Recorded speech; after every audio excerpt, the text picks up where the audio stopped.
Komando PNTL hala'o enkontru o konsellu superior sira, hodi garante seguransa e laran.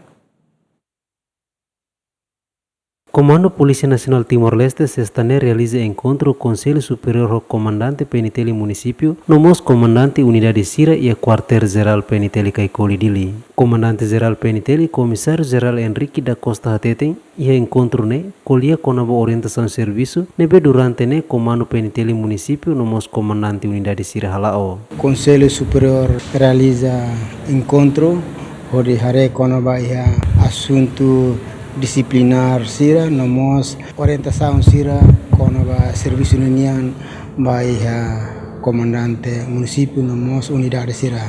Ao mesmo tempo comandante município sira unidade sira mos halo apresentação konaba progresso serviço nebe maka atinge ona ia município na unidade sira nomos desafio sira.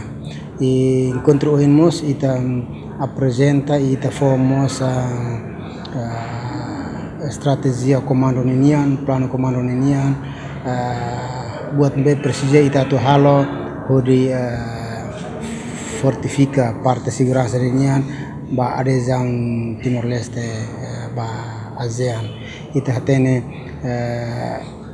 e não precisamos a parte de segurança ninguém tem que halmos esforço makas rumah tamane ita halo encontro comandante município unidade serene onde fomos orientação com a idane ligarmos ba iha conferência ASEAN-Apol nebe maka haurase participa iha Bangkok Tailândia iha início de bulan novembro semana rua bakotok. Henrique da Costa Mos informa e encontro ne Komando PNTL se dá decide regra disciplina para membro PNTL tama precisa experiência tan requisito balão atau bela completa para regulamento ne. Quando vai ir assunto disciplinar nian, hoje ita se dá que decide e ita se adia fila fale vai encontro tirmai tama ia buat balon be precisa ita tu completa tam.